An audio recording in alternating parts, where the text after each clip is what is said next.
নমস্কাৰ সকলোকে স্বাগতম জনাইছো আৰম্ভ কৰিছো আমাৰ আজিৰ অনুষ্ঠান অভিমত ইতিমধ্যে আপোনালোকে গমেই পাইছে আজিৰ অভিমতত আমি কি কথা পাতিব বিচাৰিছো উজনি অসমৰ তিনিখন জিলাক হেহুটিয়াকৈ অহা বানে বৰ বেয়াকৈ বিধ্বস্ত কৰিছে আৰু যিটো পৰ্যায়ত জিলা কেইখন ক্ষতিগ্ৰস্ত হৈছে ইয়াৰ পূৰ্বে বহু লোকে কোৱা মতে বিশেষকৈ শিৱসাগৰ জিলাত এনে ধৰণৰ বান হোৱা নাছিল 50 বছৰৰ আগত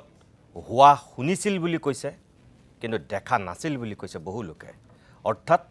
আপুনি ভাবক বাই 50-60 বছৰৰ মূৰত শিৱসাগৰ জিলাত কেনে ধৰণৰ এটা বান পৰিস্থিতিৰ উদ্ভৱ হৈছে শিৱসাগৰ যোৰহাট চৰাইদেউ এই তিনিখন জিলা আজি সম্পূৰ্ণৰূপে এক প্ৰকাৰ বিধ্বস্ত হৈছে এই বান পৰিস্থিতিক লৈ আজিৰ অভিমতত আমি কিছু কথা পাতিম মই প্ৰথমতে এটা দৃশ্য আপোনালোকক দেখুৱাই ল'ব বিচাৰো ইতিমধ্যে সামাজিক মাধ্যম যোগেদি সেই ভিডিঅটো বহুতেই হয়তো দেখিছে যে এটা পৰিয়ালে কেনেকৈ গছত উঠি প্ৰাণ বচাবলগীয়া হৈছে হেহুটিয়াকৈ হাই বান পৰিস্থিতিৰ মুখামুখি হোৱাৰ পিছত টেলিভিছনৰ স্ক্ৰীনত আপোনালোকে চাওক সেই দৃশ্যটো এই যে গছত উঠি আছে পৰিয়ালটো আটাইকেইজন সদস্য শিশু আছে তাত আনকি মহিলা আছে আৰু তলৰ ঘৰবিলাকৰ অৱস্থা চাওক যে কি পৰ্যায়ত তাত পানী হৈছে এই যে গছত উঠি প্ৰাণ বচাইছে এই শিশুটোৱে এই মহিলাগৰাকী আৰু কাষত আৰু এখেতসকলে এই মহিলাসকল অৰ্থাৎ এই পৰিৱেশৰ সূচনা হৈছে এতিয়া শিৱসাগৰ জিলাৰ নাজিৰাত ইয়াৰ বাহিৰেও আন কিছু দৃশ্যাংশ আছে শিৱসাগৰ জিলাখনত হেহুটিয়াকৈ যিটো বান আহিছে এই বানে কেনেকৈ প্ৰভাৱিত কৰিছে কেনেকৈ বিধ্বস্ত কৰিছে সেয়া মই আপোনালোকক এই মুহূৰ্তত দেখুৱাই আছোঁ এয়া শিৱসাগৰ জিলাৰ বান পৰিস্থিতিৰ দৃশ্য কেতিয়াও নেদেখা কেতিয়াও নুশুনা ঘটনা সংঘটিত হৈছে এক প্ৰকাৰ শিৱসাগৰ জিলাখনত ৰেল আলি বিধ্বস্ত হৈছে ৰেল বিচ্ছিন্ন হৈছে আজি ৰেল বিভাগৰ ফালৰ পৰা কোৱা হৈছে 12খনকৈ ৰেল বাতিল কৰা হৈছে ইতিমধ্যে উজনি অসমলৈ যোৱা আৰু মানুহে ঘৰৰ মুধচত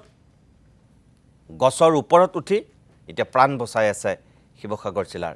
বিভিন্ন প্ৰান্তত কি নাজিৰাৰ কথা কওক কি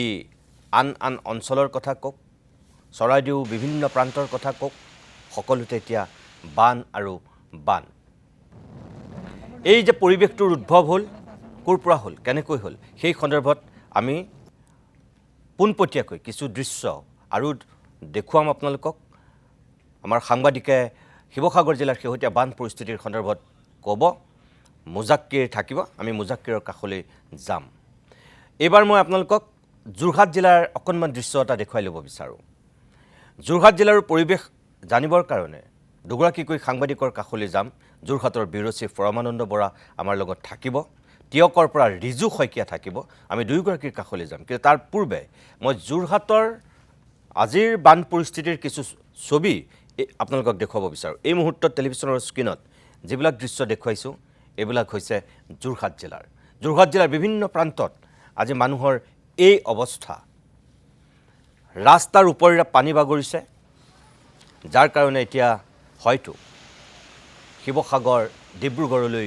যোৱাৰ পথ বিচ্ছিন্ন হোৱাৰ উপক্ৰম মানুহৰ ঘৰ বাৰী গৰু ছাগলী সকলো এতিয়া পানীৰ তলত গৰু উটি গৈছে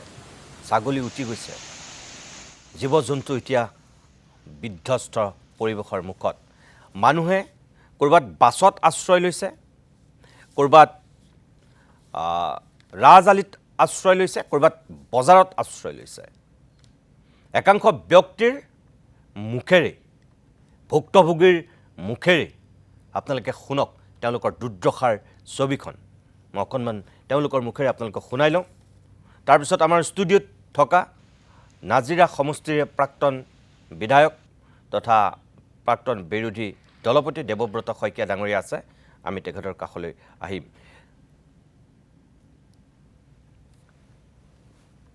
মনত পৰাত আজিলৈকে এনেকুৱা পানী দেখা নাই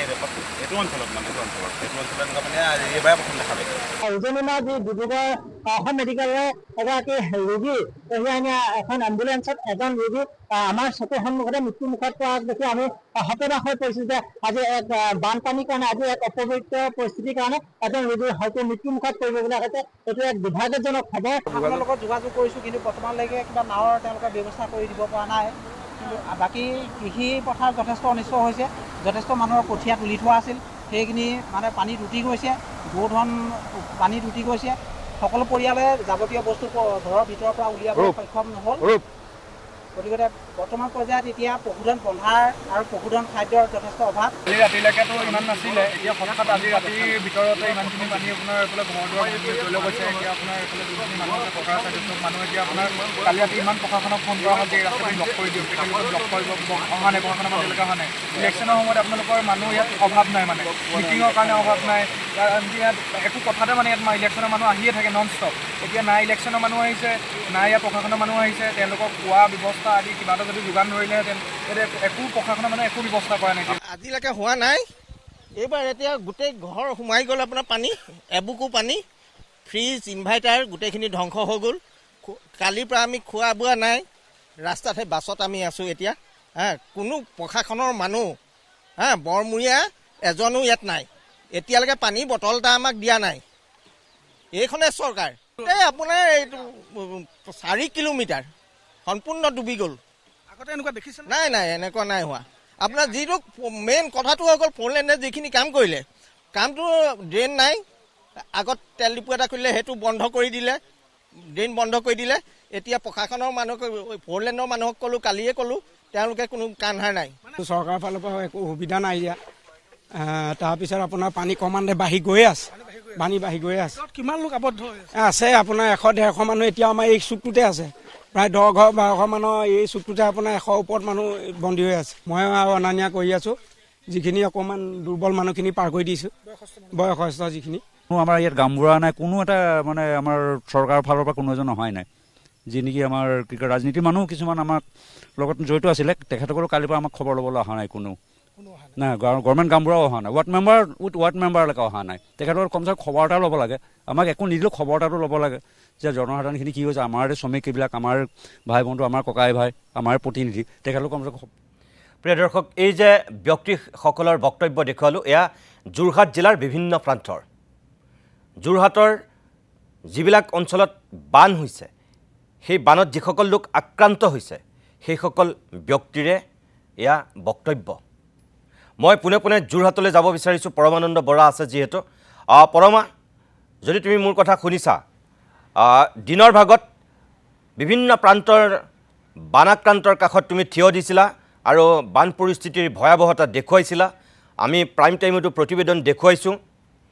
আৰু এই মুহূৰ্ততো তুমি যিহেতু কিছুমান জেগা ঘূৰি আছিলা, এই মুহূৰ্তত তুমি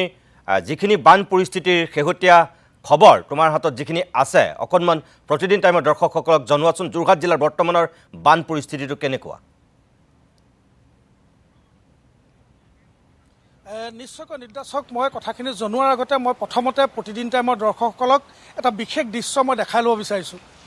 আচলতে মই য'ত থিয় হৈ আছোঁ এই মুহূৰ্তত, এই থিয় হৈ থকা স্থানটো হৈছে 715 নং চাইলেণ্ডযুক্ত ৰাষ্ট্ৰীয় ঘাইপথ। আৰু এই ৰাষ্ট্ৰীয় ঘাইপথটো যিটো আপুনি গুৱাহাটীৰ ফালৰ পৰা যদি বা শিৱসাগৰৰ ফালৰ পৰা যদি আপুনি গুৱাহাটীলৈ যায়, তেনেহ'লে যিটো পথেৰে যাব চাইলেণ্ডযুক্ত ৰাষ্ট্ৰীয় ঘাইপথৰ, শিৱসাগৰৰ পৰা গুৱাহাটী ফাললৈ যাওঁতে সেই পথছোৱা এতিয়া এআঁঠু পানী। আৰু এই পানীৰ বাবে ইতিমধ্যে কেইবাটা স্থানতো, যোৰহাটৰ পৰা শিৱসাগৰলৈকে কেইবাটা স্থানতো ইতিমধ্যে এই পানী হোৱাৰ বাবে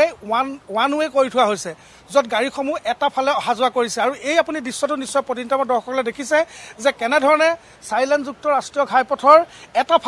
এটা ফালে মানে যিটো গুৱাহাটী, আমি শিৱসাগৰৰ পৰা গুৱাহাটীলৈ গ'লে যিটো ফালে যাব লাগিব, সেই ফালটো সম্পূৰ্ণৰূপে পানীৰে এই মুহূৰ্তত আবদ্ধ হৈ আছে। আৰু আনফালে যদি মই দেখুৱাওঁ, মোৰ ভিডিঅ' জাৰ্নেলিষ্ট পৰাগে এই মুহূৰ্তত নিৰ্দেশ দেখাব যে আনফালে যদি যাওঁ, তেতিয়াহ'লে লাহেকৈ পানী কিন্তু পাৰ হ'বলৈ আৰম্ভ কৰিছে। অৰ্থাৎ এয়া নিশ্চয় দেখা পাইছে, পানী পাৰ হ'বলৈ আৰম্ভ কৰিছে। ৰাষ্ট্ৰীয় ঘাইপথৰ ডিভাইডাৰৰ ওপৰেদি পানী পাৰ হ'বলৈ আৰম্ভ কৰিছে। আৰু এনেকৈ যদি থাকে বা ৰাতি যদি আকৌ মুখলধাৰ বৰষুণ হয় তেনেহ'লে কিন্তু নিশ্চিত যে পুনৰ পথ পুনৰ বন্ধ কৰি দিব লাগিব। কাৰণ আজি দিনৰ ভাগতো দেখা পাইছিলোঁ আমি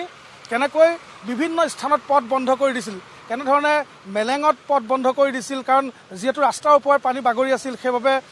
গাড়ী মটৰ যোৱাত যথেষ্ট বিপদজনক আছিল। আৰু সেইবাবেই দেখা পাইছে যে কেনেধৰণে ইটো ফালৰ পৰা যিটো প্ৰকাণ্ড ডিভাইডাৰ আছে সেই ডিভাইডাৰৰ ওপৰেদি এনেধৰণে সুৰা পানী, যি 715 নং 4 লাইনযুক্ত ৰাষ্ট্ৰীয় ঘাইপথ আছে, সেই ঘাইপথৰ ওপৰত এই বিভীষিকাময় পৰিৱেশ আৰু পৰিস্থিতি। যিকোনো সময়ত যিকোনো ঘটনা নিতুদা আচলতে হ'ব পাৰে, এই মুহূৰ্তত এনেধৰণৰ শংকা কৰা হৈছে। কাৰণ পানী বাঢ়িয়ে আছে, পানী কমাৰ কোনো এই মুহূৰ্তত কোনো হোৱা নাই। কাৰণ দেখা পোৱা গৈছে যে জিলাৰ ভিতৰত যোৰহাট, শিৱসাগৰ, চৰাইদেউ এই 3খন জিলাই আচলতে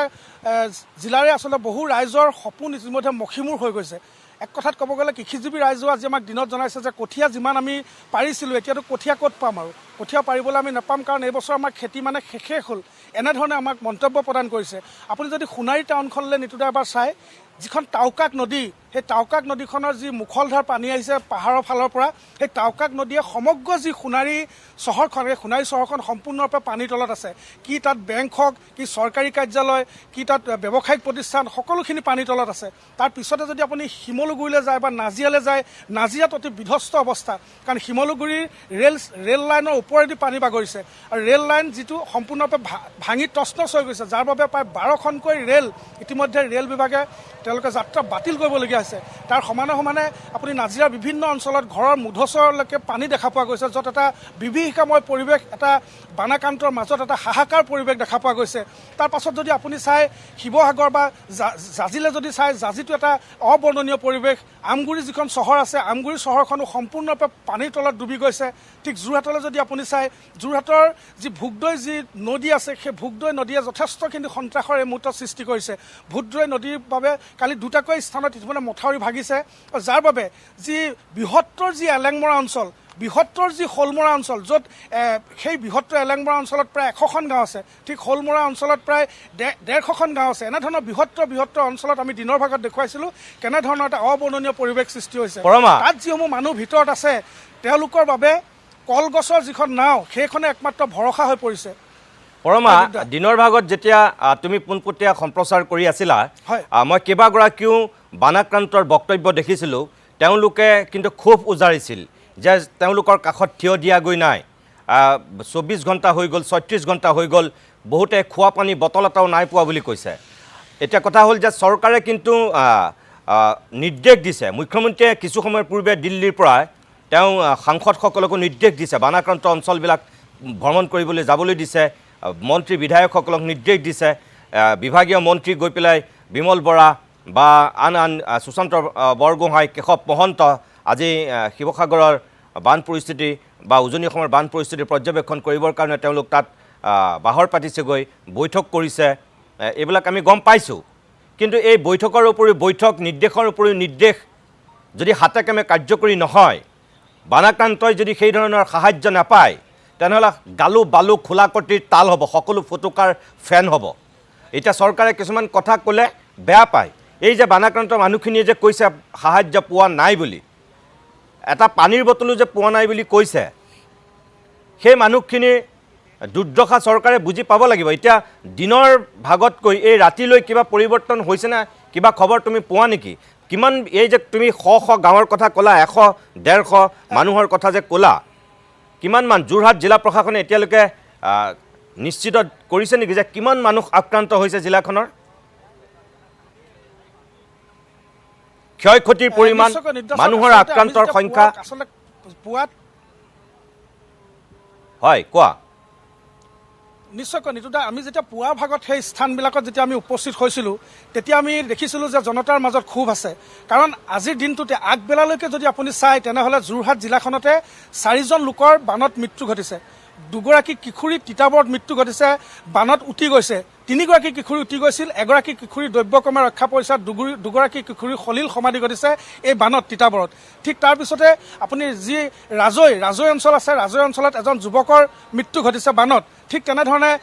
টিয়কৰ বিন্ধাখাটত এখন এম্বুলেঞ্চ আবদ্ধ হৈ থকাৰ বাবে, ডিব্ৰুগড়লৈ গৈ থকা এখন এম্বুলেঞ্চ আবদ্ধ হৈ থকাৰ বাবে যথেষ্ট সময় তাত পলম হ'ল, যাৰ বাবে এম্বুলেঞ্চখনৰ ভিতৰত থকা যিজন ৰোগী আছিলে সেই ৰোগীজনৰ মৃত্যু ঘটিল। এইবিলাক ঘটনা 12 বজাৰ আগতে সংঘটিত হৈছে। কিন্তু 12 বজালৈকে আমি যেতিয়া সেই অঞ্চলবিলাক পৰিভ্ৰমণ কৰিছিলোঁ, তেতিয়া তাত ৰাইজে কৈছিল যে আমাৰ ওচৰলৈ কোনো এজন জনপ্ৰতিনিধি অহা নাই, কোনো জিলা প্ৰশাসনৰ লোক অহা নাই, আমাক এটা পানী বটল দিবলৈ কোনো অহা নাই, আমাক কোনো সুধিবলৈ অহা নাই। কিন্তু তেতিয়া আমি প্ৰশ্ন কৰিছিলোঁ, আমি চৰকাৰক প্ৰশ্ন কৰিছিলোঁ যে যিটো সময়ত চৰকাৰে কৈ থাকে যে আমাৰ SDF সাজু, NDF সাজু, জৰুৰীকালীন অৱস্থাত যেতিয়া হ'ব আমাৰ টকা পইচা সাজু, আমাৰ খাদ্য সম্ভাৰ সাজু, কিন্তু সেই কথাবিলাক আচলতে কলৈ গ'ল? সেই কথাবিলাক আচলতে কি হ'ল? এনেধৰণৰ কথা কিছুমান আজিৰ দিনটো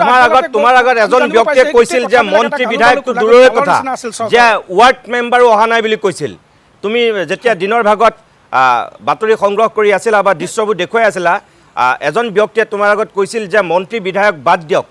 ৱাৰ্ড মেম্বাৰ এজনো আমাৰ কাষলৈ অহা নাই, পানী বটল এটাও আমাক দিয়াহি নাই এতিয়ালৈকে। সেই জেগাটো ক'ৰ আছিলে? হয়, নিশ্চয়। সেই গোটেই ঘটনাটো, সেই গোটেই স্থানটো আছিলে যিখন চিপাৰীখোলা যিটো স্থান আছিলে, সেই চিপাৰীখোলাত তেনেকৈ বানাকান্তই খুব বুজাইছিলে। ঠিক তেনেধৰণে এলেংমৰা যিসকল বানাকান্তক আমি লগ পাইছিলোঁ, তেওঁলোকে কৈছিল যে গাঁও প্ৰধানো আমাক খবৰ কৰিবলৈ অহা নাই, এজন ৱাৰ্ড মেম্বাৰো আমাক খবৰ কৰিবলৈ অহা নাই। এনেধৰণে বিভিন্ন খুব বানাকান্তসকলে উজাইছিলে। কাৰণ তাৰ পিছত আমি দেখা পাইছোঁ যে পাছবেলালৈ যি মুখ্যমন্ত্ৰীয়ে নিশ্চয় চাগে মুখ্যমন্ত্ৰীয়ে নিৰ্দেশ দিলে, কাৰণ মুখ্যমন্ত্ৰীয়ে নিৰ্দেশ নিদিয়ালৈকে কোনো এজন মন্ত্ৰী ক'ৰ পৰা ইয়াৰ পৰা তালৈ যাব নোৱাৰে। আৰু সেই তেনেকৈ ভাবিছোঁ আমি মুখ্যমন্ত্ৰীৰ নিৰ্দেশৰ পিছতে যোৰহাটত কিন্তু দেখা পোৱা গ'ল যে জিলা আয়ুক্তকে ধৰি যি কেশৱ মহন্ত, অজন্তা নেওগে এলেংমৰাৰ যি অঞ্চল বা শলমৰাৰ যি অঞ্চল, টিয়কৰ বিভিন্ন অঞ্চল পৰ্যবেক্ষণ কৰিবলৈ অহা কিন্তু আমি পাছবেলা মানে সন্ধিয়া ভাগলৈ আমি দেখা পালোঁ। অৰ্থাৎ কিছু সময় পূৰ্বে ইয়াৰ পৰা আমি ঘূৰি যোৱা দেখিছোঁ এটা মন্ত্ৰীৰ কনভয় এই মুহূৰ্তত নিশ্চয় কিবা বানাকান্তক চাই পেলাই তেওঁলোকে ঘূৰি গৈছে। অৰ্থাৎ এই যি প্ৰশাসনৰ যি এক্টিভিটি বা ৰাইজে যি চাব, জনপ্ৰতিনিধিয়ে যে চাব লাগে, সেই কথাটো পাছবেলা হৈছে। কিন্তু এটা কথা নিশ্চিত যে যিসকল বানাকান্ত এই মুহূৰ্তত আছে, আপোনাক আমি কিছু সময় পিছতে টিয়কৰ ৰিজু শইকীয়াৰ সৈতে আমি দেখুৱাম সেই বানাকান্তসকলে কেনেধৰণে চাৰিলেংযুক্ত ৰাষ্ট্ৰীয় ঘাইপথৰ যিটো ডিভাইডাৰ, আচলতে কিমান দুখ লগা কথা, 4 নং ৰাষ্ট্ৰীয় ঘাইপথৰ ডিভাইডাৰত তেওঁলোকে ত্ৰিপাল দি থাকিবলগীয়া হৈছে। শ বানাকান্ত, সেই বানাকান্তৰ ওচৰত কিন্তু কোনো এটা লাইট নাই, সেই বানাকান্তৰ ওচৰত কিন্তু চৰকাৰে দিয়া কোনো এটা পানী বটল নাই, সেই বানাকান্তৰ ওচৰত কিন্তু কোনো ধৰণৰ সাহায্য নাই। না তাত SDFৰ মানুহ আছে, না তাত NDFৰ মানুহ আছে, জিলা প্ৰশাসনৰ মানুহ আছে, কোনো নাই। কোনেও তেওঁলোকক সহায় কৰিবলৈ দিয়া নাই। তেওঁলোকে নিজে নিজে পানী আহিছে, ঘৰৰ পৰা ওলাই আহিছে, পশুধন লগত লৈ আহিছে, আহি চাৰিলেনযুক্ত ৰাষ্ট্ৰীয় ঘাইপথত ওখ স্থান বিচাৰি তেওঁলোকে ডিভাইডাৰতেই তেওঁলোকে আশ্ৰয় গ্ৰহণ কৰিছে। তেওঁলোক কেতিয়া ঘৰলৈ যাব পাৰিব সেইটো তেওঁলোকে গম নাপায়। কোনো ধৰণৰ চৰকাৰী যে আশ্ৰয় গৃহ, আমি যেতিয়া বানপানী দেখোঁ, যেতিয়া লুইতৰ পাৰত যেতিয়া আমি বানপানী দেখোঁ, তেতিয়া দেখা পাওঁ যে কিছুমান আশ্ৰয় ঘৰ স্কুলত দিয়ে, পানী দিয়ে, খোৱা বস্তু দিয়ে। এতিয়ালৈকে কিন্তু তেনেধৰণৰ কোনো ব্যৱস্থা এই মুহূৰ্তত যোৰহাট জিলাখনত মই পোৱা দেখা নাই, মোৰ চকুৰ আগলৈ অহা নাই। আৰু বিশেষকৈ এইবাৰ য'ত নিতুতে মই এটা ডাঙৰ কথা কৈছোঁ, য'ত আচলতে এইবাৰ বানপানী হৈছে, য'ত পানী হৈছে, সেই পানী হোৱা স্থান আচলতে সাধাৰণতে আমি লুইতৰ যি নৈপৰীয়া অঞ্চল তাত বানপানী হোৱা দেখোঁ। কিন্তু ৰাষ্ট্ৰীয় ঘাইপথৰ যিটো পাৰ এইটো পাৰত কিন্তু আজি 40 বছৰ, 50 বছৰ বা 60 বছৰৰ মানুহে কিন্তু আজিলৈকে এনেধৰণৰ পানী নাই দেখা বুলি কৈছে। অৰ্থাৎ বানপানীৰ কোনো অভিজ্ঞতা নথকা মানুহৰ ওচৰত এবাৰ এনেধৰণৰ বান আহিছে, যাৰ কাৰণে তেওঁলোকৰ এতিয়া নাজল নাথল অৱস্থাৰ সৃষ্টি হৈছে। তোমাৰ মতে সেই বানটো কিয় হৈছে যে 40-50 বছৰ নোহোৱা বান এটা যে যোৰহাটৰ সেই অঞ্চলবিলাকৰ মানুহে এইবাৰ দেখিছে বা ভুগিছে, ইয়াৰ মূলতে কি? এই পানীটো কোনোবা নদীৰ পৰা অহা নে বৰষুণৰ পানী, যিটো নাগালেণ্ডৰ পানী এইফালে বৈ অহা বুলি যিটো কোৱা হৈছে সেইটো, নে আন কিবা? নিশ্চয়কৈ ৰিদ্দা, আচলতে চাওক, যিহেতু মুখলধাৰ বৰষুণ হৈ আছিল যোৰহাটত বা উজনিৰ বিভিন্ন জিলাত মুখলধাৰ বৰষুণ হৈছিল, তাৰ সমানে সমানে খবৰ আহিছিল যে পাহাৰত বৰষুণ হৈছে, পাহাৰত বৰষুণ হোৱাৰ লগে লগে তীব্ৰ গতিত পানী নামি আহিছে। কিন্তু আটাইতকৈ ডাঙৰ কথা যে আঁসোৱাহপূৰ্ণ 4 লেনযুক্ত ৰাষ্ট্ৰীয় ঘাইপথ নিৰ্মাণ, ই এটা অতি গুৰুত্বপূৰ্ণ দিশ হিচাপে ইতিমধ্যে বিবেচনা হৈছে। কাৰণ সৰু সৰু কিছু নদী আছিল যিবিলাক 4 লেনযুক্ত ৰাষ্ট্ৰীয় ঘাইপথ নিৰ্মাণ কৰোঁতে সেই নদীবিলাক পুতি পেলালে। কিন্তু নদীবিলাক পুতি পেলালে, সেই স্থানত কিন্তু কোনো ধৰণৰ আজিলৈকে ড্ৰেইন ছিষ্টেম তেওঁলোকে নকৰিলে, পানী সৰকি যাব পৰা কোনো ব্যৱস্থা নকৰিলে। আৰু যিসমূহ নৈ আছিল সেইবিলাকক পুতি ঠেকাই পেলোৱা হ'ল বা যিসমূহ ৰাষ্ট্ৰীয় ঘাইপথৰ তলেদি হওক ৰাষ্ট্ৰীয় ঘাইপথৰ তলেদি যিসমূহ আচলতে ড্ৰেইন আছে সেই ড্ৰেইনসমূহ সৰুকৈ বনালে যাৰ বাবে এতিয়া যিটো হাৰত পানী আহিছে সেই পানীটো কোনো কাৰণত কোনো এখন দলঙৰ তলেদি কাৰণ নতুনকৈ ৰাষ্ট্ৰীয় ঘাইপথৰ ওপৰত বহু দলং নিৰ্মাণ কৰা হ'ল য'ত পানীৰ কিন্তু বহন ক্ষমতাটো নাই সেই নদীখনৰ তলেদি বা সেই দলংখনৰ তলেদি যিটো হাৰত পানী যাব লাগে তাৰ বহন ক্ষমতা নাই যাৰ বাবে অধিক সংখ্যক পাহাৰৰ পৰা বৈ অহা বা বৰষুণৰ পৰা বৈ অহাৰ ফলতে এই যে আবদ্ধ হৈ পৰিছে এই পানীখিনি কেনিও যাব নোৱাৰাৰ বাবে এই গাঁওসমূহত সিঁচৰিত হৈ পৰিছে আৰু তাৰ সমানে সমানে যিসমূহ নৈ আছে উপনৈ আছে সেইসমূহ ফেনে ফুটুকাই বাঢ়ি গৈছে আৰু সেই নৈ উপনৈবিলাকৰ পৰা নৈত যাব নোৱাৰে সেই পানীবিলাক হয় মথাউৰি ভাগিছে হয় ৰিং বান্ধ ভাগিছে এনেধৰণৰ এটা প্ৰেছাৰত পানীসমূহ বিভিন্ন গাঁওবোৰলৈ সোমাই পৰিছে কিন্তু আমি যাকে লগ পাইছোঁ তেওঁলোকে কৈছে যে বিশেষত বেছি এবাৰ ক্ষতিগ্ৰস্ত হোৱা দেখা পোৱা গৈছোঁ চাইলেণ্ড যুক্তৰাষ্ট্ৰীয় ঘাইপথৰ কাষৰীয়া যিসমূহ লোক আছে তেওঁলোকে কিন্তু এবাৰ অতি বেছি ক্ষতিগ্ৰস্ত হোৱা দেখা পোৱা গৈছে নিতুদা মই পৰমা মই ধন্যবাদ জনাইছোঁ তুমি টিয়কৰ পৰা দেখুৱাবাগৈ বুলি কৈছা যিহেতু তুমি ৰিজু শইকীয়াক লগ ধৰাগৈ আমি টিয়কৰ পৰিৱেশো চাম দৰ্শকসকলক দেখুৱাম অসম চৰকাৰৰ দৃষ্টিগোচৰ কৰিম বিষয়াসকলৰ দৃষ্টিগোচৰ কৰিম আৰু কিছু তুমি তথ্য সংগ্ৰহ কৰা মই ধন্যবাদ জনাইছোঁ এইখিনি কথা আমাৰ দৰ্শকসকলৰ সন্মুখত চৰকাৰৰ দৃষ্টিগোচৰ কৰোৱাৰ কাৰণে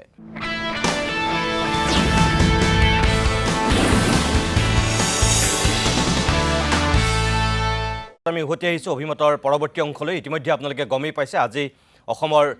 3খন জিলাৰ যি বান বিধ্বস্ত পৰিৱেশ সেই পৰিৱেশক লৈ আমি কথা পাতিছোঁ মই পোনে পোনে এইবাৰ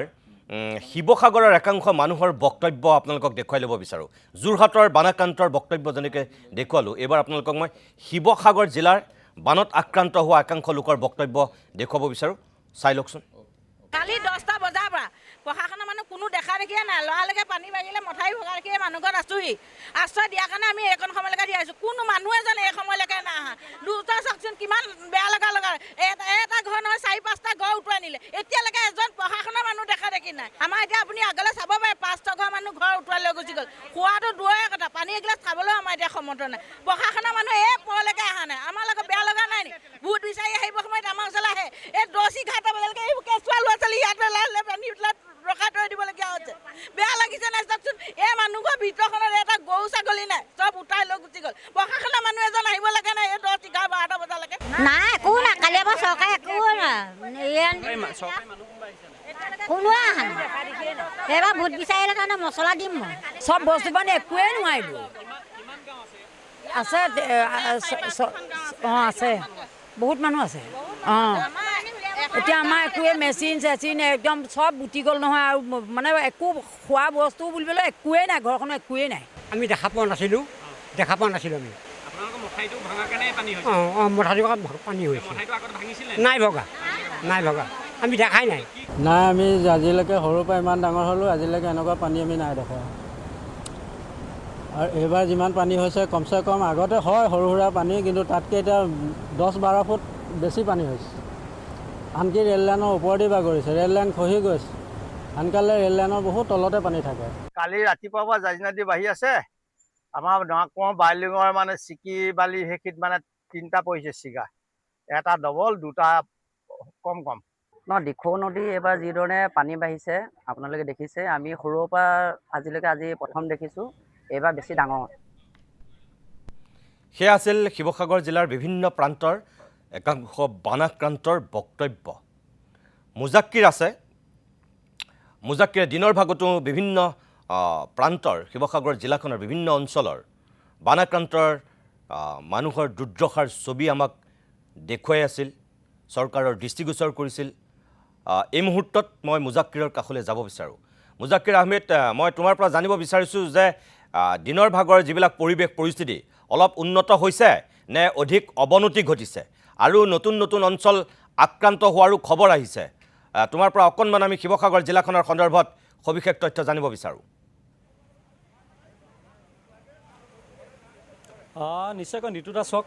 মই পোনপ্ৰথমে এটা কথা কৈ লওঁ যি সময়ত যেতিয়াই আচলতে এখন জিলাত এইদৰে বানপানী হয় তেতিয়াই আচলতে চৰকাৰৰ যিটো ফোপোলা স্বৰূপ সেই ফোপোলা স্বৰূপটো ওলাই পৰে কাৰণ যিসমূহ মথাউৰি নিৰ্মাণ কৰাৰ কথা চৰকাৰে কয় যিদৰে আচলতে বিভিন্ন সময়ত চৰকাৰখনে দম্ভালি মাৰি যিসমূহ কথা কয় আচলতে বান নিয়ন্ত্ৰণৰ ক্ষেত্ৰত যিসমূহ কথা কয় তাৰ সম্পূৰ্ণ বিপৰীত ছবি দেখা গৈছে শিৱসাগৰ জিলাত কাৰণ শিৱসাগৰ জিলাত এই যিটো বানপানী সেই বানপানীটো আচলতে কোনো কাহানিয়ে শিৱসাগৰ ৰাইজে দেখা নাছিলে আৰু এই মুহূৰ্তত যে আপুনি যিটো কথা সুধিছে যে নিৰ্দা শিৱসাগৰৰ মই এই মুহূৰ্তত যিটো অঞ্চলত উপস্থিত আছোঁ শিৱসাগৰ চেৰেকাপাৰ আৰু চেৰেকাপাৰৰ যিটো অঞ্চল সেই অঞ্চলটো যদি আমি পুৱাৰ ভাগত চাওঁ তেতিয়াহ'লে এই যিটো স্থান মই উপস্থিত আছোঁ এই স্থানটো কোনো কাৰণতে বুৰি যোৱা নাছিলে কিন্তু এই মুহূৰ্তত যিটো সোঁত সেই যিডোখৰ সোঁতটোৱে আচলতে দেখা গৈছে যে এই বিভিন্ন যিসমূহ চেৰেকাপাৰ যিসকল লোক আছে সেই লোকসকলৰ বাসগৃহত ইতিমধ্যে পানীসমূহ সোমাইছে মুঠৰ ওপৰত ক'ব গ'লে নিশা যিমান বাগৰি আহিছে দিখৌ যিটো ৰূপ সেই দিখৌ যিটো সংসাৰী ৰূপ সেই সংসাৰী ৰূপটো অধিক ভয়াৱহ হৈ পৰিছে এই মুহূৰ্তত সামগ্ৰিক যিটো পৰিৱেশ সেই পৰিৱেশটো দেখাইছোঁ মুস্তাক আছে মোৰ লগত সতীৰ্থ মুস্তাক আছে মই মুস্তাকৰ জৰিয়তে আচলতে পোনপটীয়া পৰিৱেশ দেখিছোঁ আমি দিনৰ ভাগতো জাজিৰ বিভিন্ন যিসমূহ অঞ্চল আছে সেই অঞ্চলসমূহৰ যিটো পৰিৱেশ সেই পৰিৱেশটো আমি দেখাইছিলোঁ মুঠৰ ওপৰত ক'ব গ'লে দিখৌ জাজি দিচাং আৰু দৰিকাৰ এই যিটো ভয়াৱহ ৰূপ সেই ৰূপটো কোনো কাহানিয়ে শিৱসাগৰ ৰাইজে দেখা পোৱা নাছিলে আৰু বৰ্তমান সময়ত যদি মই কিছু তথ্যসমূহ দাঙি ধৰিব যাওঁ তেতিয়াহ'লে হৈ গ'ল শিৱসাগৰ জিলাখনত সমগ্ৰ জিলাখনলৈ যদি চাওঁ তেতিয়াহ'লে শিৱসাগৰ জিলাখনত প্ৰায় 224খন গাঁও এই যি বান সেই বানত আক্ৰান্ত হৈছে তাৰ ভিতৰত কৃষক ৰাইজ আক্ৰান্ত হৈছে প্ৰায় 17,864গৰাকী আৰু কৃষিভূমি এই যি বানপানী আছে সেই বানপানীত আচলতে এই মুহূৰ্তত কৃষিভূমি নষ্ট হৈছে প্ৰায় 8,904 হেক্টৰ কৃষিভূমি ইতিমধ্যে নষ্ট হৈছে আৰু এয়া সম্পূৰ্ণ এক চৰকাৰী তথ্য আৰু দিনৰ ভাগত যেতিয়া শিৱসাগৰৰ জিলা আয়ুক্ত কাৰ্যালয়ত যেতিয়া আয়ুক্তৰ সৈতে বিমল বৰাৰ শিৱসাগৰ জিলাৰ অভিভাৱক মন্ত্ৰী বিমল বৰাৰ বৈঠক অনুষ্ঠিত হৈছিলে সেই বৈঠকত আচলতে তেওঁ ইতিমধ্যে উল্লেখ কৰিছিলে যে প্ৰায় 60,000 লোক এই বানত আক্ৰান্ত হৈছে আৰু এই মুহূৰ্তত মই যিহেতু দিখৌৰ পৰিৱেশ দেখাইছোঁ এই মুহূৰ্তত মোৰ সতীৰ্থ মুস্তাকক মই মোৰ তলৰ ভাগৰ পৰিৱেশটো আপুনি দেখিলে গম পাব নিৰ্দা কি আচলতে সোঁত দিখৌৰ যিটো পানীৰ যিটো সোঁত সেই সোঁতটো আচলতে শিৱসাগৰ ৰাইজে কোনোদিনে দেখা নাছিলে আৰু এই মুহূৰ্তত যদি মই শিৱসাগৰ সামগ্ৰিক জিলাখনলৈ চাওঁ তেতিয়াহ'লে শিৱসাগৰ জাজি আমগুৰি চন্তক বিহুবৰ নাজিৰা টাউন শিমলুগুৰি সোণাৰীকে আদি কৰি চৰাইদেউকে আদি কৰি বিভিন্ন যিসমূহ স্থান আছে এই স্থানসমূহ বানত বুৰোৱা পৰিলক্ষিত হৈছে আৰু দিনৰ ভাগত আমি যিসমূহ স্থানলৈ গৈ বাতৰি পৰিৱেশন কৰিছিলোঁ সেইসমূহ স্থান আছিলে শিৱসাগৰ জাজি জামুগুৰি আৰু এই জাজিৰ যিটো পৰিৱেশ সেই পৰিৱেশটো দেখাইছিলোঁ কিদৰে জাজিৰ এক যিসমূহ জাজি নদীৰ আচলতে ভয়াৱহ ৰূপ সেই ভয়াৱহ ৰূপটো দেখাইছোঁ এই মুহূৰ্তত সামগ্ৰিক যিটো পৰিৱেশ সেই পৰিৱেশটো দেখাইছোঁ বহুত ডাঙৰ ডাঙৰ বাহন এইদৰে আচলতে বানপানীত ডুবি গৈছে মোৰ সতীৰ্থ মুস্তাক আছে মুস্তাকৰ ইয়াৰ পৰা যিসকল লোক এই লোকসকল এতিয়াও আচলতে যিসমূহ উদ্ধাৰকাৰী যিসমূহ দল আছে সেই দলসমূহে উদ্ধাৰ অভিযান চলি আছে আজি দিনৰ ভাগতো শিৱসাগৰ জিলাত যি নাজিৰা আছে নাজিৰাত আচলতে হেলিকপ্টাৰে উদ্ধাৰ অভিযান চলাবলগীয়া হৈছে যি কথা ইতিমধ্যে নাজিৰাৰ যিগৰাকী নৱনিৰ্বাচিত বিধায়ক সেই বিধায়কগৰাকীয়ে সামাজিক মাধ্যমত উত্থাপন কৰিছে এই মুহূৰ্তত SDRFৰ টীম দেখাইছোঁ NDRFৰ টীম তাৰ সমান্তৰালভাৱে ইণ্ডিয়ান আৰ্মিকে ধৰি বিভিন্ন যিসমূহ দল আছে সেই দলসমূহ হস্তম হোৱা পৰিলক্ষিত হৈছে বিভিন্নজন লোক আছে মই এজন ব্যক্তি আছে মই আপোনাৰ পৰা জানিব বিচাৰিম এই দিখৌৰ যিটো ৰূপ বা দিখৌ দৰিকা জাজি দিচাং এই যিখনৰ যিটো ৰূপ সেই ৰূপটো কোনো কাহানিয়ে শিৱসাগৰ ৰাইজে দেখা নাছিলে কিমান লোক আচলতে এই অঞ্চলটোত আক্ৰান্ত হৈছে আৰু ইতিমধ্যে সকলো লোকক উদ্ধাৰ কৰা হৈছে নাই নিশ্চিতভাৱে আমি সৰুৰে পৰা দিখৌ কাষতে আমি বসবাস কৰা আজিলৈকে সেইটো দেখা নাই কিন্তু সমান্তৰালভাৱে আজি দুৰ্যোগ ব্যৱস্থাপনা বিভাগ বুলি এটা চৰকাৰী বিভাগ আছে এটা ব্যাগুম বিভাগ যিটো নেকি গোটেই বছৰটো লাখ লাখ কোটি কোটি টকা খৰচা কৰি তেওঁলোকক পুহি ৰখা হৈছে আজি এই নিৰ্দিষ্ট সময়টোত তেওঁলোকৰ আজি কোনো তেওঁলোকৰ চেহেৰা দেখিবলৈ নাই আমি নিৰ্দিষ্ট সময়ত ফোন কৰিছোঁ ফোন পাবলৈ নাই আপুনি চাওক একদম নিকৃষ্ট এটা অৱস্থা আজি পানী বাগৰিছে এইফালে বস্তাটো দিব লাগে সেইটো ছাইডত বস্তাটো দিছে এইটো ছাইডত আজি ৱাটাৰ ৰিচোৰ্চ ডিপাৰ্টমেণ্টে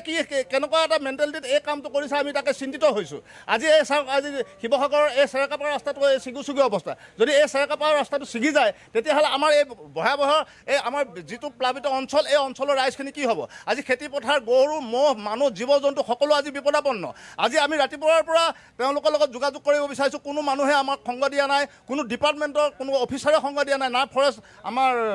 না ফায়াৰ ডিপাৰ্টমেণ্টে দিছে না ডিজাষ্টাৰ মেনেজমেণ্টে দিছে এটা কেৱল মাত্ৰ আমাক মানে টল ফ্ৰী নাম্বাৰ দিছে টল ফ্ৰী নাম্বাৰটো একো কাম নাই গতিকে আমি ভাবিছোঁ এই একদম ডিপাৰ্টমেণ্টটো সম্পূৰ্ণ বিফল হৈছে জিলা প্ৰশাসন সম্পূৰ্ণ বিফল হৈছে দুৰ্যোগ ব্যৱস্থাপনা সম্পূৰ্ণ বিফল হৈছে তেওঁলোকে নিজৰ বিফলতা মানে স্বীকাৰ কৰি পেলাই নি তেওঁলোকে নিজৰ দায়িত্বৰ পৰা অব্যাহতি ল'বলৈ আমি সেইটো ডিমাণ্ড কৰিছোঁ মই আপোনাৰ ওচৰলৈ পুনৰ আহিম স্থানীয় আৰু এজন ব্যক্তি আছে যথেষ্ট বান হৈছে ইয়াৰ যিসমূহ স্থান আছে সেই স্থানসমূহ যথেষ্ট বুৰি গৈছে ইতিমধ্যে আমি দেখা পাইছোঁ দিখৌ যিটো ৰূপ সেই ৰূপটো আচলতে কোনো কাহানিয়ে শিৱসাগৰ ৰাইজে দেখা নাছিলে কিমান লোক আচলতে আক্ৰান্ত হৈছে এই যিটো বানপানী যথেষ্ট লোক মানে নিৰ্দিষ্টকৈ ক'ব নোৱাৰি তো ইয়াত শুনি পাইছোঁ ওচৰে পাঁজৰে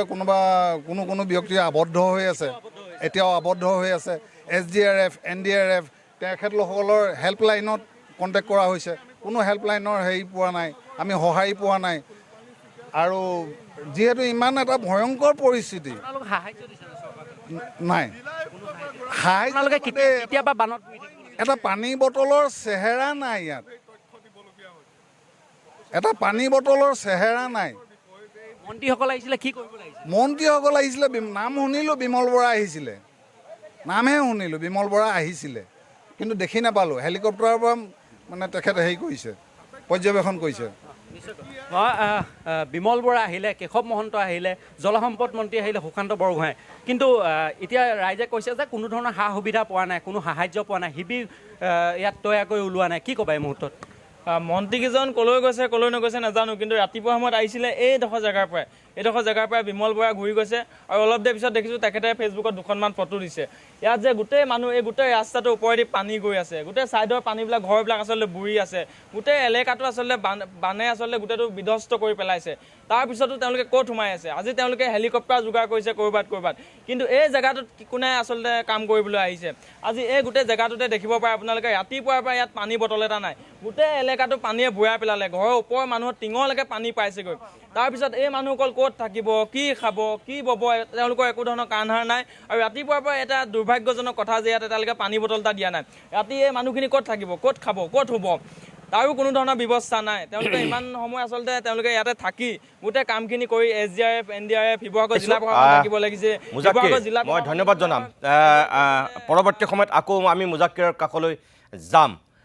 কি যোৰহাট, কি শিৱসাগৰ, এয়া কিন্তু মানুহৰ ক্ষোভ, মানুহৰ মনৰ অসন্তুষ্টি, মানুহৰ বেদনা, বানাক্ৰান্তৰ দুৰ্দশাৰ ছবি তেওঁলোকে এটা জীয়া সত্য কৈছে। গতিকে সংশ্লিষ্ট সকলো পক্ষৰ প্ৰতি আমাৰ আহ্বান, বিভাগীয় মন্ত্ৰী বা দায়িত্বশীল বিষয়াৰ প্ৰতি আমাৰ আহ্বান, জিলাৰ অভিভাৱক মন্ত্ৰীৰ প্ৰতি আমাৰ আহ্বান যে অকল জেগা চাই পেলাই ফটো ফেচবুকত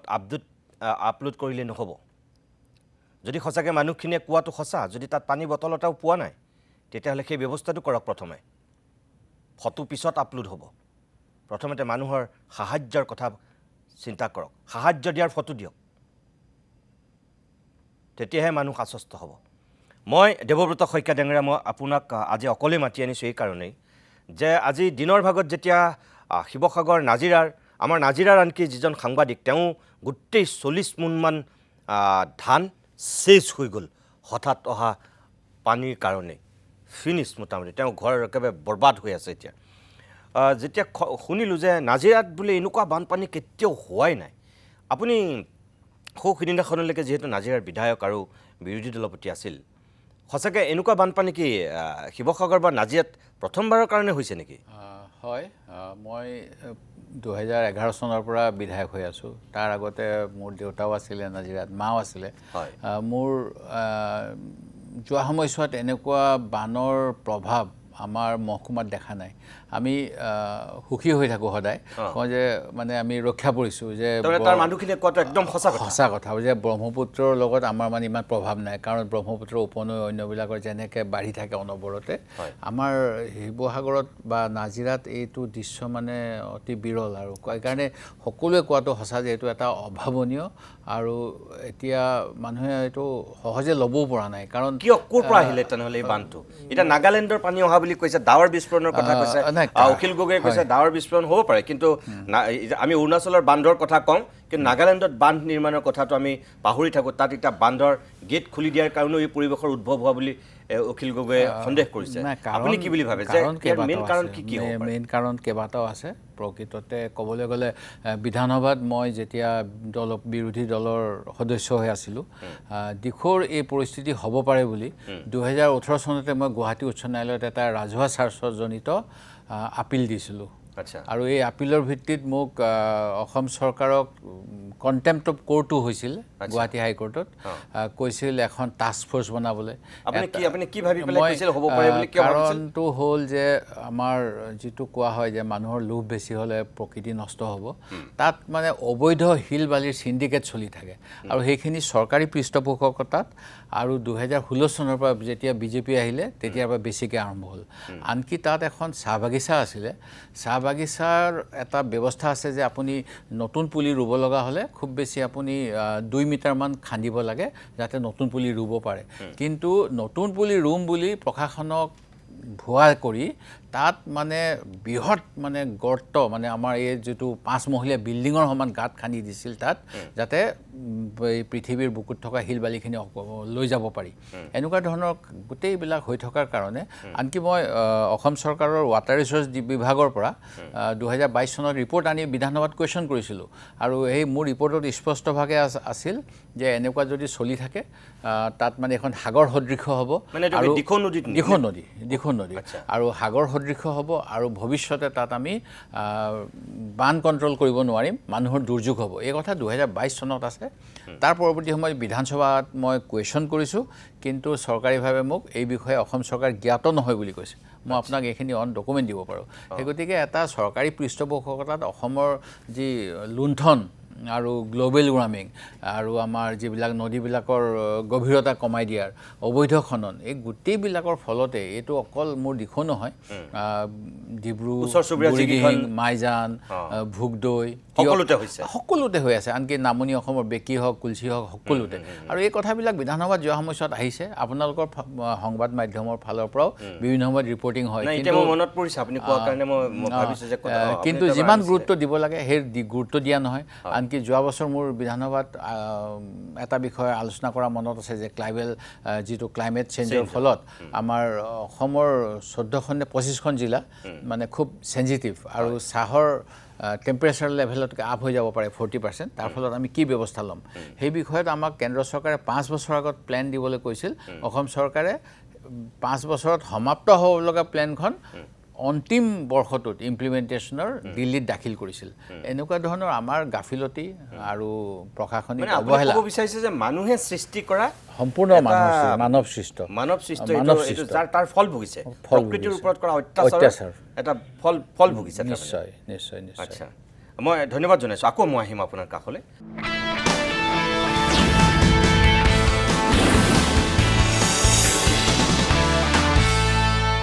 আমি উভতি আহিছোঁ অভিমতৰ পৰৱৰ্তী অংশলৈ উজনি অসমৰ 3খন জিলাত হোৱা ভয়াৱহ বানৰ সন্দৰ্ভতে আজিৰ অভিমতত আমি কিছু কথা পাতিছোঁ এই মুহূৰ্তত এগৰাকী সাংবাদিক নম্ৰতা প্ৰিয়ম তেওঁ সামাজিক মাধ্যম যোগেদি এই উজনি অসমৰ বিশেষকৈ নাজিৰা শিৱসাগৰৰ বিভিন্ন প্ৰান্তৰ হোৱা বান পৰিস্থিতিৰ সন্দৰ্ভত তেওঁ কিছু বক্তব্য চৰকাৰৰ দৃষ্টিগোচৰ কৰিব বিচাৰিছে বিধায়কৰ দৃষ্টিগোচৰ কৰিব বিচাৰিছে মই প্ৰথমতেই তেওঁ নাজিৰা সমষ্টিৰ বৰ্তমানৰ বিধায়ক ময়ূৰ বৰগোহাঁইক তেওঁ সামাজিক মাধ্যম যোগেদি কি আহ্বান জনাইছে মই অকণমান আপোনালোকক দেখুৱাই ল'ব বিচাৰোঁ চাওকচোন গুৱাহাটীৰ এটা ৰুমত বহি নিজৰ পানীত ডুবি থকা ঘৰখনৰ ভিডিঅ' বাৰে বাৰে প্ৰস্তুত কৰি থকা বাৰে বাৰে কথাখিনি কৈ থকাটো মোৰ কাৰণে সাংঘাতিক মানসিক কষ্ট হৈছে কিন্তু মোৰ উপায় নাই মোৰ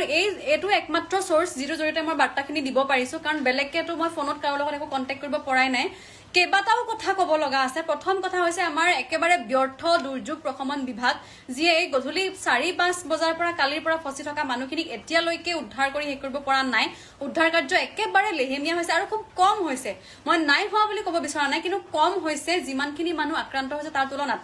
দুৰ্যোগ প্ৰশমন বিভাগ এটা থাকে কিয় দুৰ্যোগ যিকোনো মুহূৰ্তত দিন ৰাতি দুপৰীয়া গধূলি যিকোনো মুহূৰ্তত আহিব পাৰে তাৰ কাৰণে হস্তম হৈ থাকিব লাগে সেইখিনি ব্যৱস্থা ৰেডি থাকিব লাগে কিন্তু ৰেডি নাই তাৰ কাৰণে ইমান টাইম লাগিছে বস্তুখিনি কৰিবৰ কাৰণে সেইটো দূৰৰে কথা দুৰ্যোগ প্ৰশমন বিভাগৰ কথালৈ মই দূৰতে পিছলৈ ৰাখিলোঁ প্ৰথম কথাটো হৈছে যিজন আমাৰ বিধায়ক মানে সুশান্ত বৰগোহাঁই ডাঙৰীয়াৰ সমষ্টিত মই পঢ়োঁ ডিমৌ সমষ্টি তেওঁক মই দেখি আছোঁ তেওঁ ডিমৌ সমষ্টিত মই কেনেকৈ পঢ়োঁ আকৌ সেইটো এটা বেলেগ অংক সমষ্টি পুনৰ নিৰ্ধাৰণৰ পাছত আমি গৈ ডিমৌ সমষ্টিত সোমালোগৈ কিন্তু সিমানখিনি অংক মোৰ মাথাই বুজি নাপায় মোৰ এতিয়া এই মুহূৰ্তত সহজ কথা ইমানেই যে মই একেবাৰে ওচৰতে পোৱা যদি কোনোবা বিধায়ক আছে কোনোবা যদি মোৰ একেবাৰে নিকটৱৰ্তী সমষ্টিৰ বিধায়ক আছে সেয়া হৈছে ময়ূৰ বৰগোহাঁই ডাঙৰীয়া মই নাজিৰা মহকুমাৰ ছোৱালী সৰুৰে পৰা মই সেয়াই লিখি আহিছোঁ গতিকে সমষ্টি ক'ত কি মই নাজানো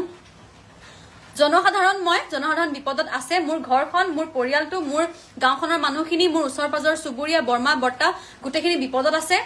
গতিকে সেই মানুহখিনিয়ে আটাইতকৈ ওচৰত পাব লাগিছিলে জনপ্ৰতিনিধি ময়ূৰ বৰগোহাঁই ডাঙৰীয়াক মই এইটো সুধিব বিচাৰিছোঁ ময়ূৰ দা আপোনাক মই নিজে পাৰ্চনেলি ফোন কৰিবলৈ কেইবাবাৰো চেষ্টা কৰিছোঁ আপোনাৰ ফোনটো ছুইচ অফ এতিয়ালৈকে আপুনি মানুহখিনিৰ মাজত কিয় নাই মই সেইটো সুধিব বিচাৰিছোঁ ক'ৰবাত খবৰ পাইছোঁ ক'ৰবাত শুনিছোঁ যে আপুনি অসমত নাই বৰ্তমান বিদেশত আছে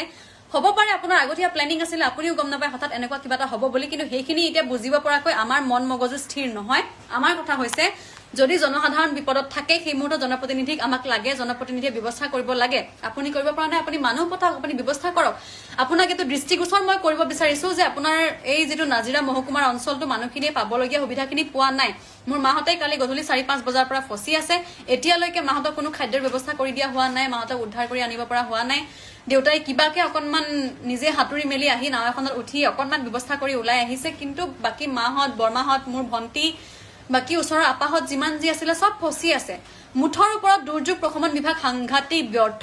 আপুনি এজন বিধায়ক হিচাপে সাংঘাতিক ব্যৰ্থ এই মুহূৰ্তত যিটো মুহূৰ্তত আপোনাক আটাইতকৈ বেছি প্ৰয়োজন আছিল আমাৰ সেই মুহূৰ্তত আপুনি নাই ক'ত ফোনটো ছুইচ অফ কৰি আপুনি ফেচবুকত এটা পোষ্ট দিছে যে আপোনালোকে হেলিকপ্টাৰৰ ব্যৱস্থা কৰিছে আপোনাক মই এইটো কথা জনাব বিচাৰিছোঁ ময়ূৰ দা যে বেছিভাগ মানুহৰ হাতত মোবাইল বৰ্তমান সময়ত নাই যিখিনি মানুহৰ হাতত মোবাইলটো আছে সেইখিনি মানুহৰ হয়তো চাৰ্জ নাই নাইবা নেটৱৰ্ক নাই যিখিনি মানুহ বেছিকৈ এফেক্ট হৈছে সেই মানুহখিনিৰ ওচৰত এতিয়া আপুনি টেকন'লজিৰ ব্যৱহাৰ কৰিব বুলি তেওঁলোকে আপুনি আশা কৰিব নোৱাৰে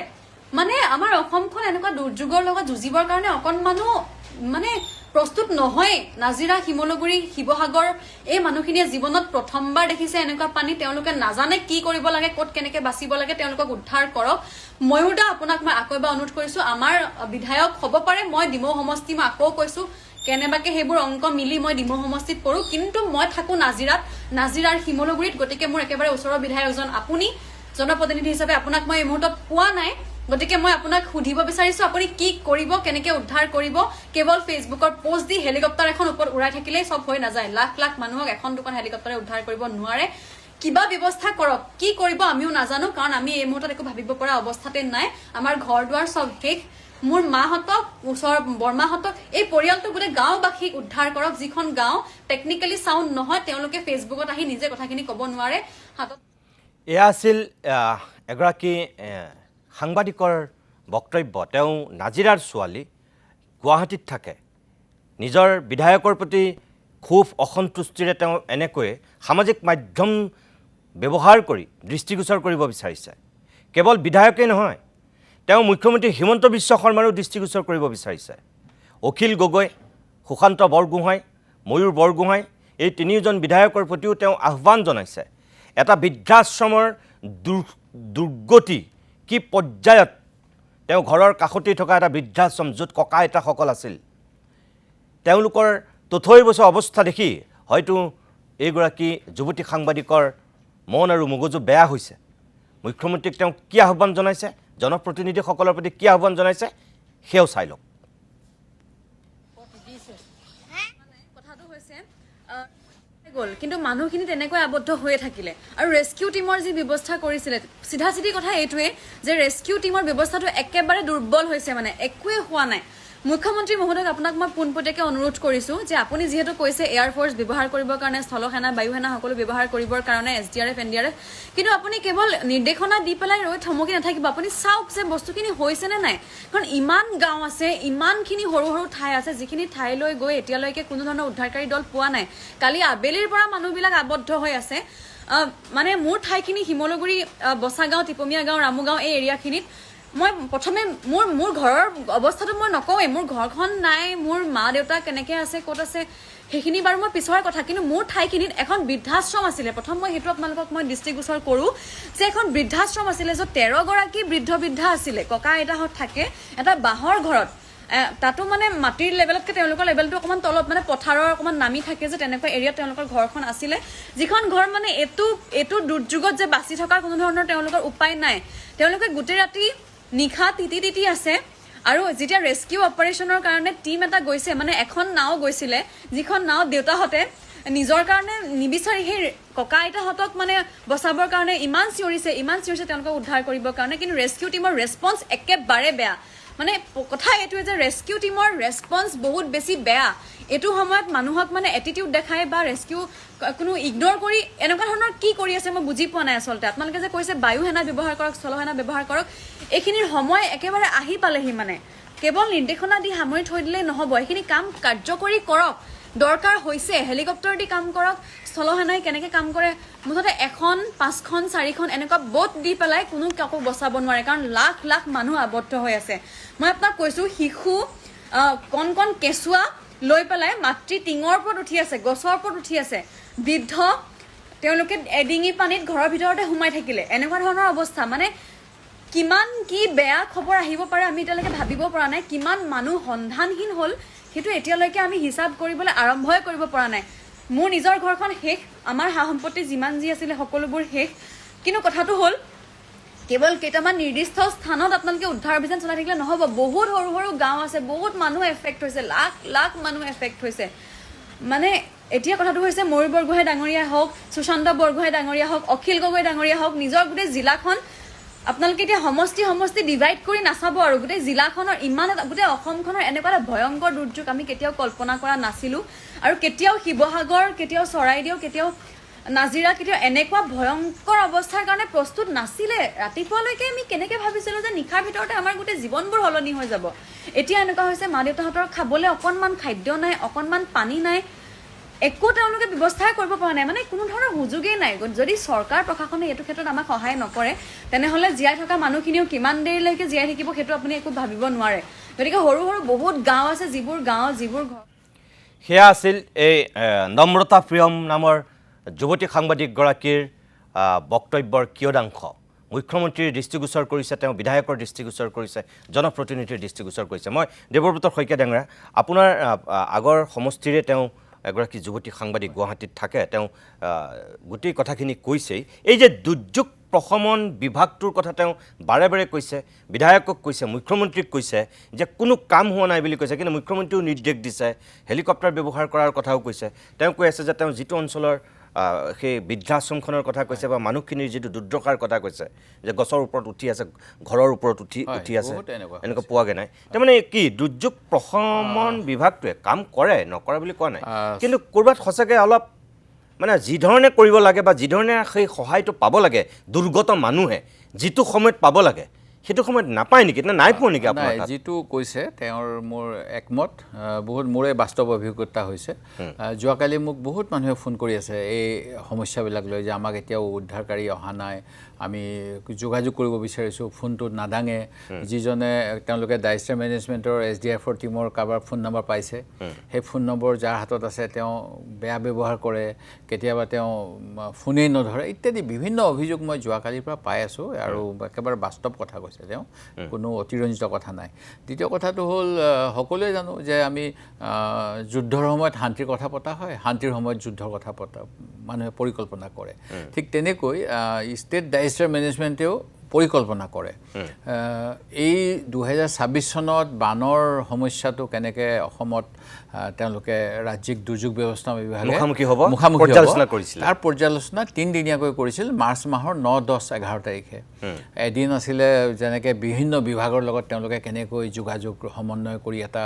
প্লেন বনাব দ্বিতীয় আছিলে ৰিলিফ কেম্প কেনেকৈ তেওঁলোকে চলাব আৰু অন্যান্য বিষয়তো তৃতীয় দিন 3 দিনীয়া কেম্প ইয়াতে নিশ্চয় গোটেইবিলাক কথা আলোচনা হৈছিল তাৰপিছত এতিয়া যেতিয়া বাস্তৱ প্ৰয়োজন হ'ল তেতিয়া কিন্তু সঁচাকৈ অভাৱ দেখা গ'ল মই কালি আমাৰ জিলা উপায়ুক্ত সহকাৰী যি ডিষ্ট্ৰিক্ট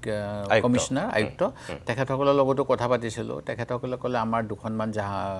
নাও আছে আমি ডিব্ৰুগড়ৰ পৰা খুজি পঠাইছোঁ আৰু কিবা কিবিবিলাক ক'লে মোক ঠিক তেনেকৈ আমাৰ সমজিলাৰ হেডকোৱাৰ্টাৰৰ পৰা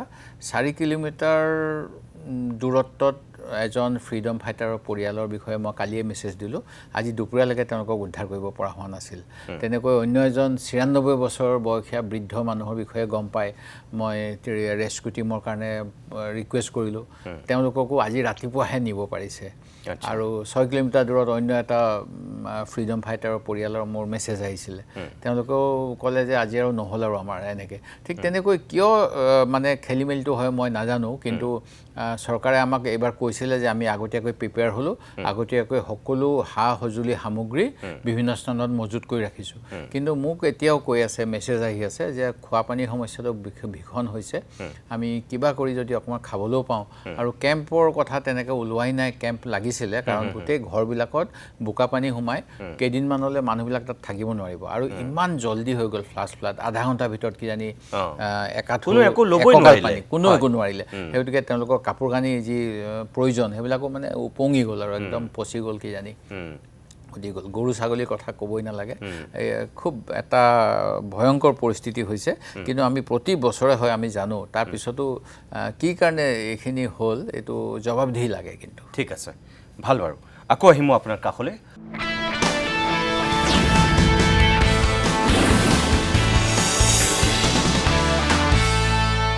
মই পোনে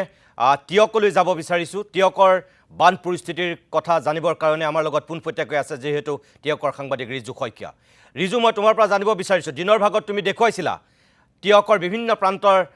খবৰ আমি দেখিছিলোঁ মানুহৰ বক্তব্যও শুনিছিলোঁ এই মুহূৰ্তত বান পৰিস্থিতিৰ কিবা পৰিৱৰ্তন হৈছেনে উন্নত হৈছেনে অধুন্নতি ঘটিছে আৰু টিয়কৰ কোনোবা ব্যক্তিৰ মৃত্যু হোৱাৰ খবৰ আহিছিল অলপ তোমাৰ পৰা জানি ল'ব বিচাৰোঁ হয় নিতুদা চাওক নগাপাহাৰৰ যি ডাৱৰ বিস্ফোৰণৰ পাছত যি ভয়ামত পলয় হৈছে আৰু সেই ভয়ামৰ বিশেষকৈ যোৰহাট জিলাত এই পলয়ে এক অভাৱনীয় পৰিস্থিতিৰ সৃষ্টি কৰিছে আৰু এই মুহূৰ্তত মই যিটো স্থানত উপস্থিত আছোঁ সেই স্থানত 715 নং ৰাষ্ট্ৰীয় ঘাইপথৰ যি ডিভাইডাৰ ওপৰত মোৰ সহযোগী পৰাগে দেখুৱাইছে এই মুহূৰ্তত সেই দৃশ্যাৱলী প্ৰথমে মই দেখুৱাই ল'ব বিচাৰিছোঁ এনেদৰে জিলা প্ৰশাসনৰ কোনো ধৰণৰ সহযোগিতা নথকাকৈ এইসকল লোক প্ৰায় 30-35টা পৰিয়ালৰ লোক এনেদৰে এই ডিভাইডাৰটো ৰাস্তাৰ মাজৰ যি ডিভাইডাৰ চাৰিখৰীয়া পথৰ যি ডিভাইডাৰ সেই ডিভাইডাৰত এনেদৰে তেওঁলোকে অৱস্থান ল'ব লগা হৈছে ঘৰৰ যি সম্পত্তি সেই সম্পত্তি কোনো কাৰণতে তেওঁলোকে নিশাৰ ভাগত যিহেতু পানী আহিছিল পানী তেওঁলোকে উলিয়াব নোৱাৰিলে যিকেইটা সামগ্ৰী উলিয়াই আনিবলৈ সক্ষম হ'ল সেই সামগ্ৰীকেইটাৰ সৈতে এনেদৰে তেওঁলোকে এই ডিভাইডাৰত এনেদৰে আশ্ৰয় লৈছে আটাইতকৈ ডাঙৰ কথাটো নিতুদা যে এই যে ৰাষ্ট্ৰীয় ঘাইপথৰ কাষতে থকা এই পৰিয়ালকেইটাৰ কাষলৈ জিলা প্ৰশাসনৰ লোক আহিছে এগৰাকী অতিৰিক্ত উপায় আয়ুক্ত আহিছে কিন্তু তেওঁলোকে এই মুহূৰ্তলৈকে কিন্তু কোনো ধৰণৰ সামগ্ৰী বা খাদ্য সামগ্ৰী যোগান ধৰা নাই মোৰ সহযোগীয়ে দেখুৱাইছে এই যে ইয়াত ৰন্ধাৰ ব্যৱস্থা কৰিছে এই অঞ্চলৰ যুৱকসকলে তেওঁলোকে গাঁঠিৰ ধন ভাঙি এনেদৰে এইসকল বানাক্ৰান্ত খুৱাবৰ কাৰণে তেওঁলোকে পথৰ ওপৰত এনেদৰে ৰন্ধাৰ ব্যৱস্থা কৰিছে আৰু সমান্তৰালভাৱে এইসকল পশুধনৰ সৈতে সহাৱস্থান কৰিব লগা হৈছে আকৌ যদি চাওঁ নিতুদা কেৱল ৰাষ্ট্ৰীয় ঘাইপথৰ কাষৰীয়া অঞ্চলেই নহয় আজিৰ পুৱাৰ ভাগত কালি নিশাৰ ভাগত জাজি নদীত অহা যি জলপৃষ্ঠ বৃদ্ধিৰ ফলত প্ৰায় 200 মিটাৰ পথ টিয়ক ৰাজচক্ৰৰ অন্তৰ্গত 200 মিটাৰ ৰিং বান্ধ এটা উটুৱাই নিয়াৰ ফলত কেইবাখনো প্ৰায় 20-22খন গাঁৱৰ ক্ষতিসাধন হৈছে কৃষিভূমি প্লাৱিত হৈ পৰিছে আজিৰ পুৱাৰ ভাগত জাজি নদীৰ বনাই অঞ্চলৰ ধনেখোৱা অঞ্চলত আন এটা বান্ধ উটি যোৱাৰ ফলত তাতো এক অভাৱনীয় পৰিস্থিতিৰ সৃষ্টি হৈছে ৰাষ্ট্ৰীয় ঘাইপথৰ ওপৰত পানী বগৰাৰ ফলত কেইবাটাও স্থানত কাকজান দগাঁও বাদুলি পুখুৰী অঞ্চল টিয়কৰ মাজমজিয়াত টিয়ক নগৰৰ মাজমজিয়াত ইতিমধ্যে যান বাহনৰ চলাচল নিয়ন্ত্ৰণ কৰিছে আৰু ইতিমধ্যে প্ৰশাসনে চৰকাৰে এই পথটোৰে নহয় উত্তৰ পাৰেদি যান বাহনৰ বাবে বিশেষ ব্যৱস্থা গ্ৰহণ কৰিছে এই মুহূৰ্তত আৰু এয়া মোৰ সহযোগীয়ে দেখুৱাইছে আৰু এনেদৰে আচলতে অৱস্থান গ্ৰহণ কৰিছে আৰু এগৰাকী ৰাজৈ অঞ্চলৰ অৰ্জুন কৰ্মকাৰ নামৰ এজন লোকৰ 25 বছৰীয়া এজন যুৱকৰ আজি মৃত্যু হৈছে এই বানত আৰু এনেদৰে কিন্তু এটা কথা ঠিক যে দিশহাৰা হৈ পৰিছে জিলা প্ৰশাসন ধন্যবাদ মই ৰিজু মই ধন্যবাদ জনাইছোঁ মোৰ সময় যিহেতু শেষ হৈছে পৰৱৰ্তী সময়ত আকৌ যদি সম্ভৱ হয় আমাৰ পৰৱৰ্তী বাতৰিত আকৌ পোনপটীয়া সম্প্ৰচাৰ হ'ব মই ধন্যবাদ জনাইছোঁ মই দেৱব্ৰত শইকীয়া ডাঙৰীয়া এইমাত্ৰ যে ক'লে বান্ধ ছিগাৰ কথা বা মথাউৰি ভাগাৰ কথা এইবাৰ মন্ত্ৰী পীযুষ হাজৰিকাই এটা তথ্য দিছিলে যে তেওঁ কাৰ্যকালত 70% মাথাউৰি নিৰ্মাণ হৈ গ'ল আৰু সুশান্ত বৰগোহাঁইলে তেওঁ অকল 30% কাম এৰি থৈছোঁ বুলি কৈছিলে গতিকে বান আহিলেও ইমান চিন্তা কৰিবলগীয়া নাই বুলি কৈছিলে এতিয়া কিন্তু এইবিলাক যিবিলাক ছবি আহিছে য'ত মথাউৰি ছিগিছে বা কিবা কিবি কথা বান ছিগা বুলি কথা কৈছে এতিয়া কিন্তু এইবিলাকেতো অকণমান বেলেগ এটা ছবি দিছে নিশ্চিতভাৱে মানে মোৰো মনত আছে তেনেকৈ কৈছিল কিন্তু এতিয়া মই যোৱা 8 তাৰিখে এবাৰ বিধানসভাৰ অধিৱেশন 6 তাৰিখৰ পৰা হৈছে 8 তাৰিখৰ দিনা বিজেপিৰ বিধায়ক অভয়াপুৰী ভূপেন ৰায় ডাঙৰীয়াৰ প্ৰশ্নৰ উত্তৰত বৰ্তমানৰ যিজন আমাৰ জলসম্পদ মন্ত্ৰী সুশান্ত বৰগোহাঁই তেখেতে কৈছে যে আমাৰ অসমত 4,800 কিলোমিটাৰ মথাউৰি আছে তাৰে যোৱা সময়ছোৱাত 60% 3,000 কিলোমিটাৰে ৰিপেয়াৰ লাগিব অৰ্থাৎ প্ৰায় 4,800ৰ ভিতৰত 60% হ'লে হ'ব 3,000 সেই গতিকে 60% মথাউৰিৰ ৰিপেয়াৰ লাগে 30% নহয় আৰু এতিয়াতো মই যিটো দেখিলোঁ মোৰ সমষ্টিত মানে এইটো ৰাজনৈতিক কথাই আছিলে অক্টোবৰৰ 26 তাৰিখে যোৱা বছৰৰ নিৰ্বাচনৰ কিছুদিন পূৰ্বে 8 পৰা 12 কোটি টকাৰে 3খন নৈৰ মানে গতিপথ ৰোধ কৰিবলৈ ভাল কৰিবলৈ এটা মথাউৰি নিৰ্মাণৰ ব্যৱস্থা কৰিলে নৈ খন্দাৰ ডেন্সিং নামদাং আৰু দৈখনা কিন্তু এই কামটো এতিয়া এই যে পানী আহি গ'ল পানীয়ে আৰু গোটেইখন মানে নৈ মানে পানী উপচাই পেলালে গোটেই পথাৰসমূহ আৰু এতিয়াতো 60% জেগাত কি জানি 61% লগা হ'ল মই দেখিছোঁ সেই গতিকে বিধানসভাত যিখিনি তথ্য দিয়ে আমি সেই তথ্যখিনি খুব আজিকালি সত্যনিষ্ঠ নহয় বহু ক্ষেত্ৰত দেখা যায় আৰু সাপ্লিমেণ্টাৰী ডিমাণ্ডটো চাব লাগিব আসলে বাজেটত কি কি কৈ দিয়ে এতিয়া মই অলপ বাহিৰৰ কথা নকলোঁ কিন্তু সাপ্লিমেণ্টাৰীত ইমান বেছি পইচা এলটমেণ্ট লয় আমি অকল বাজেটখনত কি হ'ল বুলি আলোচনা এটা কৰি দিওঁ মূল বাজেটত কিন্তু সাপ্লিমেণ্টাৰীত প্ৰতিটো বিভাগে বহুত টকা মানে বিভিন্ন ধৰণে ব্যয় কৰি বাজেটখনৰ আপুনি এনে নাজিৰাৰ পৰিস্থিতিটোৰ কাৰণে আপুনি জিলা প্ৰশাসনৰ লগত কথা পাতিছে মই যোৱাকালি আমাৰ সমজিলা আয়ুক্ত ডিচি লগত কথা পাতিলোঁ মই আজি মন্ত্ৰী ডাঙৰীয়াকো মেছেজ দিছিলোঁ মানে খুব দুৰ্ভাগ্যজনক বহুত মানুহ এতিয়া সন্ধানী হৈ আছে আৰু কেইবাগৰাকীও মৃত হৈছে আনকি তেওঁলোকৰ কাষলৈও পৰিয়ালৰ ওচৰলৈ প্ৰশাসনে এতিয়াও তেনেকৈ যাবই পৰা নাই আৰু খুব এতিয়াও মানে বহুত চিন্তিত হৈ আছে সকলো মানুহ হয় মই ধন্যবাদ জনাইছোঁ শইকীয়া ডাঙৰীয়া আপুনি এইখিনি সময় দিয়াৰ কাৰণে আপুনি গা অসুস্থ বুলি কৈছিল মই আপোনাক জোৰ কৰি মাতি আনিছোঁ কাৰণ কিছু কথা জানিব বিচাৰিছিলোঁ কাৰণে আপোনাক মাতিছিলোঁ বহুত ধন্যবাদ প্ৰিয় দৰ্শক বাকী একো নকওঁ যিখিনি কথা আপোনালোকে দেখিলে 3খন জিলা বিধ্বস্ত হৈছে বানাক্ৰান্তই হাহাকাৰ কৰি আছে বহুতত সাহায্য পাইছে কিন্তু বহুতত ফুটুকাৰ ফেন হৈছে গতিকে যিখিনি মানুহ এতিয়াও ভুক্তভোগী আক্ৰান্ত দিশহাৰা দিগ্ভ্ৰান্ত সেইখিনি মানুহৰ কাষত থিয় দিয়ক জনপ্ৰতিনিধিসকল প্ৰশাসনৰ লোক তাত গৈ উপস্থিত হওক দুৰ্যোগ প্ৰশমন বিভাগৰ মানুহে অকল বিবৃতি দিয়াতেই দায়িত্ব নাসামৰক হয় বহুতে কষ্ট কৰিছে কিন্তু তাৰ মাজতো ক'ৰবাত যেন কিবা খুঁত ৰৈ গৈছে একাংশ ব্যক্তিৰ বক্তব্যত তেনেকুৱা উমান পোৱা গৈছে সেইসকলৰ কাষত থিয় দিয়ক আজিৰ অনুষ্ঠান ইমানতে সামৰিছোঁ নমস্কাৰ